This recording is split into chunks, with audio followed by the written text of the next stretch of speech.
গত কয়েক মাস ধরে এত বিপুল পরিমাণ মানুষ হঠাৎ করে স্যামসাং গ্যালাক্সি M35 এর রিভিউ চাচ্ছে, ভাই আমি তো শকড। এই কি দিন আসলো যে মানুষ স্যামসাং এর একটা আন্ডার 25K রেঞ্জের ফোনের রিভিউ খুঁজতেছে, যেখানে 3-4 বছর আগে স্যামসাং এর 25,000 টাকার নিচে 30,000 টাকার নিচের ফোন কিনলে মাইনসে হাসাহাসি করতো, সেখানে 23,000 টাকার স্যামসাং M35 নিয়ে এত চাহিদা কেন? তাও ফোনটা যখন হয়ে যায় এম সিরিজের, ভাই তখন তো আমার একটু বেশি ভয় লাগে, কারণ আমরা কিছুদিন আগে স্যামসাং গ্যালাক্সি M55 মানে এটার বড় ভাইরে চেক করছিলাম, সিল মাইরা দিছিলাম, ওই জিনিস মার্কেটে চলে না ভাই। অ্যান্ড M35টা হচ্ছে কি অবস্থা হবে দেখি।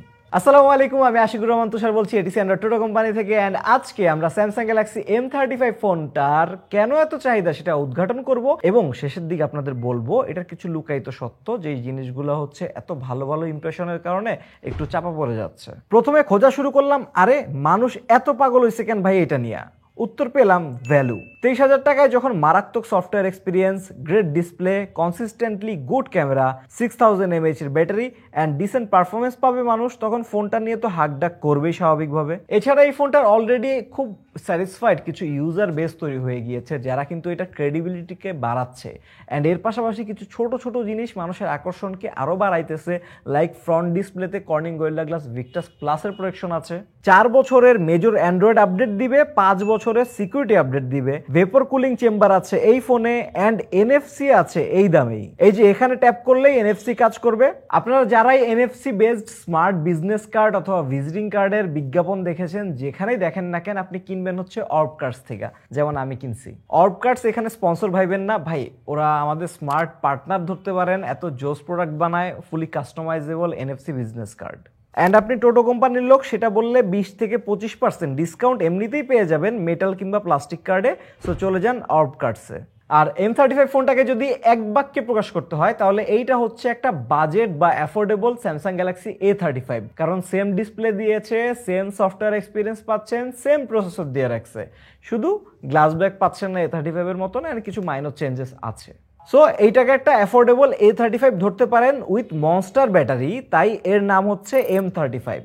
A35 কেমন পপুলার ফোন সেটা তো আলাদা করে বলতে হবে না আপনাদের। এখন M35টায় কি কি ভালো দিক আছে, পজিটিভ দিক আছে, আমরা সেগুলো জানার চেষ্টা করি। অ্যান্ড এর মাঝে মাঝে কিছু তথ্য দিব যেগুলো না জেনে আপনাদের কেনা উচিত হবে না এই ফোনটা। স্মার্টফোন জিনিসটা বর্তমানে লাক্সারি থেকে কমোডিটি প্রোডাক্টে শিফট হয়ে গিয়েছে অলরেডি। মানে এখন মানুষ শখের বশের থেকে প্রয়োজনেই ফোন বেশি কিনে। আর ফোন কেনার পর সফটওয়্যারে যদি বাগ থাকে, ঠিকঠাক সফটওয়্যার আপডেট না আসে, নর্মাল ইউসেজে যদি ল্যাগ স্টার্টারিং এর বিড়ম্বনায় পড়তে হয়, তখন কিন্তু মানুষ সেদিকে মুভ করতে চায় না। মানে মানুষ এখন স্পেক্স থেকে কোয়ালিটি ইউজার এক্সপিরিয়েন্সের দিকে বেশি ঝুঁকে, অ্যান্ড সেই জিনিসটাই দিচ্ছে বাজেটের মধ্যে স্যামসাং M35।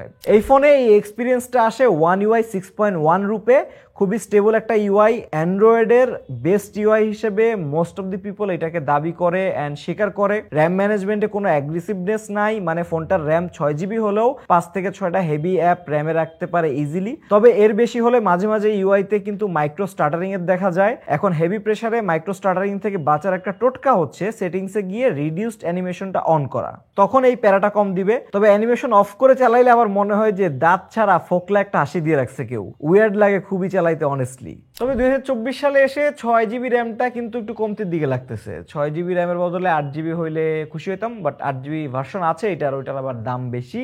এই ফোনটায় কিন্তু একটা স্ট্রং সাইড এইটার, যে 4 বছরের মেজর অ্যান্ড্রয়েড আপডেট পাবে, মানে 2028 সাল পর্যন্ত ও মেজর অ্যান্ড্রয়েড আপডেট পাবে, অ্যান্ড 29 সাল পর্যন্ত ও হচ্ছে সিকিউরিটি আপডেট পাবে। সো 2028 সালে গিয়ে 29 সালে গিয়ে 6GB র্যাম কিন্তু তখন আসলেই কমতি হয়ে যাবে, মানে অনেক কম হয়ে যাবে। অ্যান্ড এটা যে স্টোরেজ ভ্যারিয়েন্ট আছে, 128GB আছে, 256GB আছে, সেটা UFS 2.2 স্টোরেজ। আমরা স্কোরটা টেস্ট করছি, একটু কম লাগছে। UFS 2.2 এখন খুব একটা প্যারা দিবে না, বাট 2 থেকে 3 বছর পরে এইটা প্যারার জিনিস হয়ে দাঁড়াবে, প্রায় বাতিলের মতন কিছু হয়ে যাইতে পারে হয়তোবা। আর যেহেতু এটা বাজেট এম সিরিজের ফোন, তাই কিছু ইন্ডিয়া স্পেসিফিক ব্লোটওয়্যার আছে ফোনটায়। আর লক স্ক্রিনে কিন্তু গ্ল্যান্স ফিচার আছে, ওইখানে কিন্তু অ্যাড দেখা দেয়, যদিও আপনি এগুলো সব রিমুভ করতে পারবেন। সো এইসব ছোট ছোট নিট পিকিং বাদ দিলে স্যামসাং গ্যালাক্সি M35 আপনি পারফরমেন্সটা পাচ্ছেন স্যামসাং গ্যালাক্সি A35 এর মতোই, কারণ এটাতে কিন্তু প্রসেসর হিসেবে Exynos 1380 থাকতেছে। হ্যাঁ, ওই যে স্যামসাং গ্যালাক্সি A54 আগের বছরের, এই বছরের A35 অ্যান্ড M35 সবগুলোতেই Exynos 1380 অ্যান্ড যেই ফোনটাই আপনি কিনেন না কেন M35 অথবা A35 অথবা A54 সবগুলোই পেয়ে যাবেন লাইক টেলিকমে। বসুন্ধরা এবং যমুনায় লাইক টেলিকমের শপ আছে। যারা ভালো প্রাইসিং খুঁজেন তাদের বেশি পছন্দ হবে লাইক টেলিকম। প্রাইস আপডেটের জন্য তাদের পেজে লাইক দিয়ে রাখেন, ওদের সবুজ কালারের ডিপি অ্যান্ড ওদের ঠিকানা অ্যান্ড কন্ট্যাক্ট নাম্বার কিন্তু আমরা ডেসক্রিপশনে দিয়ে রাখছি। আপনি তো পাচ্ছেনই এই ফোনটার মধ্যে Exynos 1380, এর পাশাপাশি আরও কিছু ব্যাগেজ বোচকা সহ আসেও, সেগুলোও পাচ্ছেন। যেমন হচ্ছে ওভারহিটিং আছে, ব্যাটারি ড্রেনিং আছে, নেটওয়ার্ক জনিত ইস্যু আছে, হ্যাঁ এগুলো টুকটাক এখানে পাচ্ছেন। সেগুলোর ব্যাপারে বিস্তারিত একটু পরে বলি। আপাতত এইটা বলছি যে স্যামসাং গ্যালাক্সি A35 থেকে আমরা যেমন পারফরমেন্স পেয়েছি M35এও তেমনই পাওয়ার কথা ছিল, বাট M35 এর ইউআইতে কিছুটা ল্যাগ পাইছি আমরা, যেটা A35 এ ওইরকম দেখি নাই। অনেকক্ষণ হেভি প্রেসার দিলে অ্যাপ ওপেনিং ক্লোজিং একটু ডিলে দেখা যায় এই ফোনটায়, মানে একদম স্মুথ পারফর্ম করছে ডেইলি লাইফে, সেইটা কিন্তু আমি বলতে পারতেছি না M35 এর ক্ষেত্রে। তবে আমার চোখে ল্যাগ লাগতেছিল, কারণ হয়তো বা আমি ফ্ল্যাগশিপ ফোন চালাই, ওইটার থেকে শিফট হয়ে এই মাইক্রো স্টার্টারিংগুলা খুব চোখে পড়তেছিল। আমাদের স্টুডিওতে আরেকজন বাজেট ফোন চালায়, তারে এটা চালাইতে দিছি, সে অনেকক্ষণ চালাই গেছে স্মুথ। ওকে, যারা কিনবে তারা খুশি থাকলেই হলো। আর এটার গেমিং পারফরমেন্সটাও কিন্তু প্রায় সেম, মানে নাথিং এক্সট্রাঅর্ডিনারি। পাবজি স্মুথ গ্রাফিক্সে এক্সট্রিম ফ্রেম রেট, মানে 60 FPS এ খেলা যায় এই ফোনটায়। ফ্রেম রেটও 58-60-এর আশেপাশে ইনিশিয়ালি ঘুরে, বাট মাঝে মাঝে কিছু গ্রাফিক্যাল আর্টিফ্যাক্টসের রেন্ডারিং ইস্যু দেখা যায়। এটা কিন্তু এক্সিনোসের কমন প্রবলেম, আমরা আগেও দেখছি। আর লং টাইম পাবজি সেশনে এই ঠান্ডার সময়ও কিন্তু ফোনটা ভালোই গরম হচ্ছিল, 40-এর উপরে উঠে যাচ্ছিল টেম্পারেচার।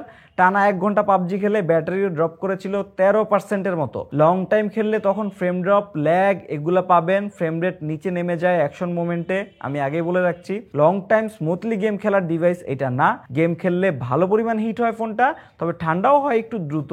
ভেপর কুলিং চেম্বার আছে যেহেতু, এটার মধ্যে যেই সাইজেরই হোক জিনিসটা অ্যাপ্রিসিয়েট করতে হবে। তবে ফুটবলের মতো popular but less graphical demanding গেমগুলো কিন্তু 60 FPS এ ভালোভাবেই খেলতে পারা যাচ্ছিল M35-এ। কল অফ ডিউটির মতো অপটিমাইজড গেমও প্যারা খাবেন না। তবে গেমিং যে এই ফোনটা স্ট্রং স্যুট না, সেটা আপনারা অলরেডি বুঝতে পারার কথা। অ্যান্ড আপনি যদি গেমিং লাগে তাহলে এই বাজেটের আশেপাশে আপনি খুঁজবেন Dimensity 7300 চিপসেট আলা একটা ফোন, ওইটার মধ্যে আপনি মোটামুটি ভালো পার্সেন্টেজ বেটার গেমিং পাওয়া যাবেন। বাজেট স্যামসাং ইউজাররা যেমন ফোন থেকে গেমিং পারফরমেন্স খুঁজে না, তেমনি আমিও খুঁজি না ভাই।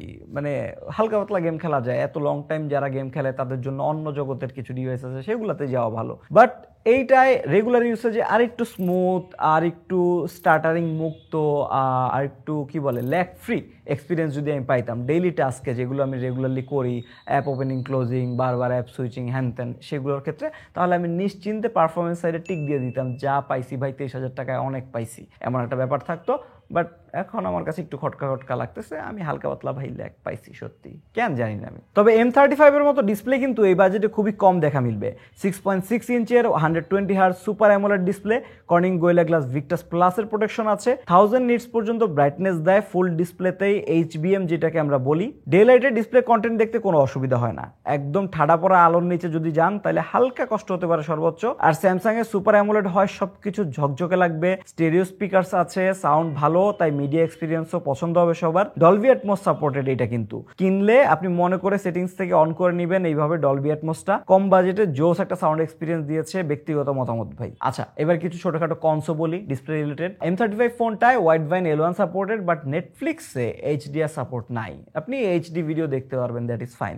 আবার যখন ইউটিউবে যাবেন তখন কিন্তু HDR ভিডিও দেখতে পারবেন, বাট যখন 4K HDR ভিডিও প্লে করবেন ভাই এটা ল্যাগ করবে, এমনি ল্যাগ করে চলে, প্লেয়েবল না। আপনি 1440p পর্যন্ত HDR ভিডিও দেখতে পারবেন, বাট যদি রেগুলার ভিডিওতে আপনার HDR দেখতে হয়, লাইক এটিসির এই ভিডিওটা কিন্তু 4K তে দেখতে পারবেন আপনি, সেইটা হচ্ছে এই ফোনে প্লে করলে কোনো সমস্যা হবে না। রেগুলার 4K ভিডিও একদম স্মুথলি চলে, 4K HDR কে দেখে ভাই।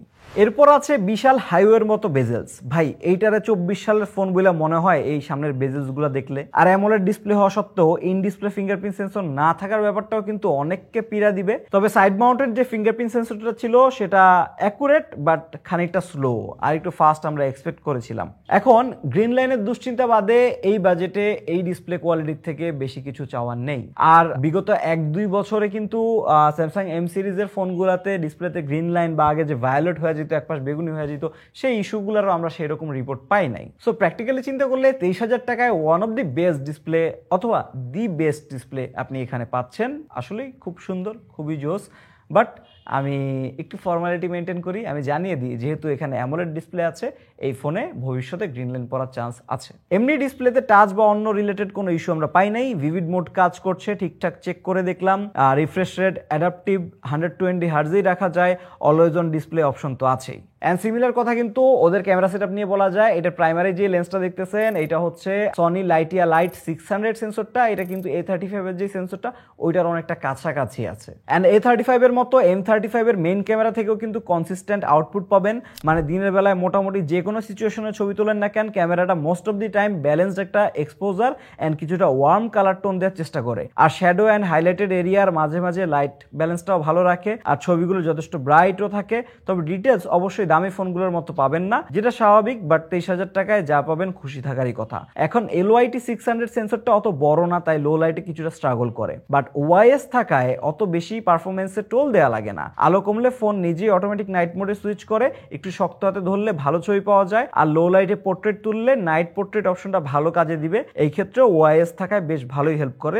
বাট লো লাইটের ক্ষেত্রে, নাইট মোডের ক্ষেত্রে আমি খুব একটা সাপোর্ট করি না, যে খুব একটা আশাও করি না যে এটা ভালো ছবি দিবে। আপনি ধরে নেন লো লাইটে খুব একটা ভালো ছবি দেয় না, ধরে নেন ভাই। আর পোর্ট্রেট গুলো যখন ডিফল্ট অবস্থায় তুলবেন তখন কিন্তু ব্যাকগ্রাউন্ড ব্লার কিছুটা আর্টিফিশিয়াল লাগবে, বাট ব্লার স্ট্রেংথ কিন্তু কমান যায়, তখন ঠিকঠাক লাগে। আর ফেস সুন্দর অ্যান্ড স্মুথ কিন্তু করেই এটা। তবে পোর্ট্রেটে 2x অপশনটা আমি অনেক মিস করতেছিলাম।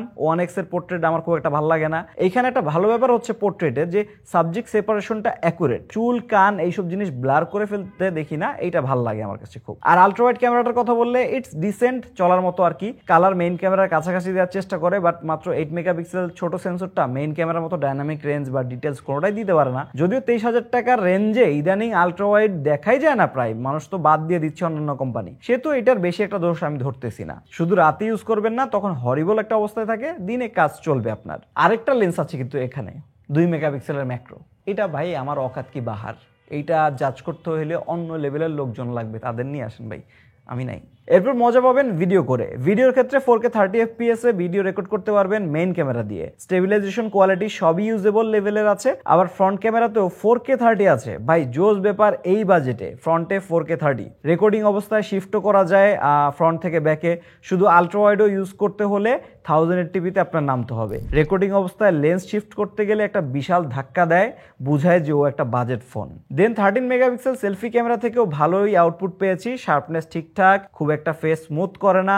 ফ্রন্ট ক্যামেরার ছবিগুলো আপনার পছন্দ হবে ইনশাআল্লাহ। এছাড়া গ্যালারিতেও কিছু ফিচার আছে কিন্তু রিমাস্টার, এরপর হচ্ছে অবজেক্ট ইরেজার, যেগুলো আপনাদের কাজে লাগতে পারে। অ্যান্ড রেগুলার ফটোতেও কিন্তু পোর্ট্রেটে ওই ব্লাডটা অ্যাড করা যায়। আমার জাজমেন্টে 25,000 টাকা বাজেটের নিচে আনঅফিসিয়াল মার্কেট বলেন, অফিসিয়াল মার্কেট তো আছেই, সবখান মিলিয়ে one of the best camera set up এইটা। অ্যাটলিস্ট টপ 3-তে থাকবে। যদি দি বেস্ট আমি না বলি, আমি সেফ থাকতে বলতেছি না, বাট অ্যাটলিস্ট টপ 3-তে ওর ক্যামেরা সেট আপটা থাকবে। আমি খুব একটা দোষ ধরার একটা জায়গা পাচ্ছি না, সবখানে খুব সুন্দর দিচ্ছে। OIS আছে, ফ্রন্ট ক্যামেরা দিয়ে ভালো ছবি তোলা যায়, ব্যাক ক্যামেরার প্রাইমারিটা দিয়ে ভালো ছবি তোলা যায়, আলট্রা ওয়াইডটা মোটামুটি কাজে লাগানো যায়। ডে লাইট থাকলে ভিডিওগুলো ভালো, স্টেবিলাইজেশন আজকে 4K 30 আছে সামনে পিছনে, ইটস গুড ম্যান। অ্যান্ড ক্যামেরার সাথে সাথে এই ফোনের সব গুড পার্টগুলো আলোচনা করা শেষ। এখন কথা বলবো দ্য ব্যাড অ্যান্ড দ্য আগলি পার্টগুলো নিয়ে। ব্যাড দিয়ে স্টার্টটা করি। এই ফোনটা পুরোটাই প্লাস্টিকের। অবশ্যই প্লাস্টিক বিল্ড কোনো সমস্যা না, বাট সমস্যা হচ্ছে ফোনে কোনো IP রেটিং না থাকা অ্যান্ড ফোনের ওভারঅল সাইজ আর ওয়েটটা। চারপাশের এত বড় বেজেল অ্যান্ড 6000 mAh ব্যাটারি মিলে ফোনটা বেশ চওড়া অ্যান্ড ভর হচ্ছে 222 গ্রাম। মোটামুটি ছোটখাটো একটা বাটখারার মতো লাগে হাতে। বডিতে হাইব্রিড সিম কার্ড স্লট আছে, সেকেন্ডারি নয়েজ ক্যান্সেলেশন মাইকও আছে, হ্যাপটিক ফিডব্যাক মোটামুটি ভালোই ছিল। এইসব জায়গায় আমি দোষ ধরতে পারতেছি না, শুধু ডিজাইনটা বেশি ছিমছাম, কাইন্ড অফ আদিকাল্লা। এখন 6000 mAh ব্যাটারিটা যদি এক্সট্রাঅর্ডিনারি ব্যাকআপ দিত তাহলে আমি এটাকে পজিটিভে রাখতাম, বাট ব্যাকআপটা A35 এর 5000 mAh থেকে বেশি পাবেন, বাট বাজারের অন্যান্য 6000 mAh থেকে যে 2 দিনের ব্যাটারি ব্যাকআপ আমরা পাই সেটা কিন্তু পাচ্ছে না। সর্বোচ্চ 1.5 দিনের ব্যাকআপ দেয় এইটা। স্ক্রিন অন টাইম মাপলে 8 থেকে 10 ঘন্টা রেঞ্জে দেয়। এটা অবশ্য বেশ ভালো, বাট আরো বেশি মনস্টার ব্যাটারি পাওয়ার কথা ছিল, রাইট? না পাওয়ার একটা রিজন হচ্ছে কিন্তু এটার এক্সিনোস চিপসেটের এক্সিনোস মডেমগুলা। আমি আগেই জানিয়ে রাখি ভাই, এই এক্সিনোস বিকজ বাজেট চিপসেটওয়ালা ফোনগুলোতে কিন্তু টুকটাক নেটওয়ার্কিং ইস্যু থাকে, আপনি সেটা জেনে বুঝেই কিনেন। অ্যান্ড এইটাতে কিন্তু আমরা ওভারনাইট ড্রেনিং পেয়েছি 8%-এর মতো। এছাড়া একবার টানা 45 মিনিট ফোন কলে থেকে ফোনটা বেশ গরম হয়েছিল, জিনিসটা বেশ uncomfortable and ugly in my opinion. But এই ফোনটায় কিন্তু কল কোয়ালিটি ক্লিয়ার ছিল, কথা বলে শান্তিতে থাকবেন। আর যেহেতু ইন্ডিয়ান ইউনিট তাই কল রেকর্ডিং এর অপশনটাও পাবেন। স্যামসাং ডায়ালারে অ্যানাউন্স করে না যে রেকর্ড করছে, এটা কিন্তু আপনাদের জন্য সুবিধা। আর কল স্ক্রিনে এই অপশনটা টিপে দিলে আশেপাশে নয়েজ একটু কমাবে, নতুন একটা ফিচার আসছে মনে হলো। তবে এইটাই কিন্তু ভার্চুয়াল প্রক্সিমিটি সেন্সর, ফিজিক্যাল নাই। সো আপনি যখন কলে এভাবে ফোন কানে লাগাবেন তখন কিছু সময় মিস করবে, কিছু সময় ও ঠিকঠাক ধরবে, বা কিছু সময় ডিলে করে, একটু কানে লাগানোর পরে হচ্ছে স্ক্রিনটা বন্ধ হয়। বাট আমি কিছু অন্যান্য ফোনও দেখেছি রিসেন্টলি যেগুলো ভার্চুয়াল প্রক্সিমিটি সেন্সর দিয়ে রাখছে ইভেন দামি দামি ফোনে, সেগুলোর তুলনায় এটা বেশি রেসপন্সিভ, এটা বেশি সেন্সিটিভ, মানে এটা প্যারা একটু কম দেয় ফিজিক্যাল না থাকা সত্ত্বেও। আর ফোনটার বক্সে কিন্তু কোনো চার্জার নাই, 25 ওয়াটের ফাস্ট চার্জিং সাপোর্ট করে এই ফোনটা। স্যামসাং এর 25 ওয়াটের একটা অ্যাডাপ্টার দিয়ে যদি আপনি ফুল চার্জ দেন তাহলে 1 ঘন্টা 40 মিনিটের মতো সময় নেয়। সো এটাকে ফাস্ট চার্জিং না বলে স্লো চার্জিং বলাটাই বেশি খাটে। অনেকের জন্য এত লম্বা সময় চার্জিং এরটা বড় একটা ঝামেলা। সো আমি স্যামসাং গ্যালাক্সি M35 এর the good, the bad, the আগলি সব পার্টি বলে ফেলেছি। দিন শেষে বলা যায় স্যামসাং গ্যালাক্সি A35 থেকে যেমন এক্সপিরিয়েন্স পেয়েছেন এটার ক্ষেত্রে 90% কাছাকাছি এক্সপিরিয়েন্স পাবেন। আপনি যদি একটা প্যারামুক্ত সফটওয়্যার এক্সপিরিয়েন্স খুঁজেন, আপনি যদি একটা স্টেবল সফটওয়্যার এক্সপিরিয়েন্স খুঁজেন, আপনি যদি ভালো ক্যামেরা খুঁজেন, তারপরে আপনি যদি মোটামুটি ডিসেন্ট লেভেলের পারফরমেন্স খুঁজেন, গেমিংয়ের যদি অত আপনার প্যারা না থাকে, তারপরে ব্যাটারি লাইফটা যদি একটু এক্সট্রা আপনার প্রয়োজন হয়, তাহলে কিন্তু স্যামসাং M35 25,000 টাকার নিচে বেশ ভালো একটা চয়েস। সো শেষে এক কথায় এটা A35ই পাচ্ছেন আপনি কিছুটা বেটার ব্যাটারি লাইফ সহ অ্যান্ড কিছুটা কস্ট কাটিং সহ। আর যারা এই বাবলগুলোর বাইরে আছেন, অন্য কিছু খুঁজেন, বিশেষ করে গেমিং যাদের প্রায়োরিটি, তারা কিন্তু CMF ফোন 1 নিতে পারেন। ওইটা Dimensity 7300 দেয়া আছে। IQ Z9s 5G দেখতে পারেন, আর একটু কিছু টাকা বাড়ায়া ওগুলায় মাচ বেটার গেমিং এক্সপিরিয়েন্স পাবেন। আবার একটু টাকা কমায়া চাইলে IQ Z9Xও দেখতে পারেন, ওইটাও কিন্তু মোটামুটি ভালো আছে। আমাদের চ্যানেলে ওই সবগুলো ফোনেরই ফুল ভিডিও আছে, কম্প্যারিজন আছে, আপনি নিজের মতো দেখেন, সিদ্ধান্ত নেন।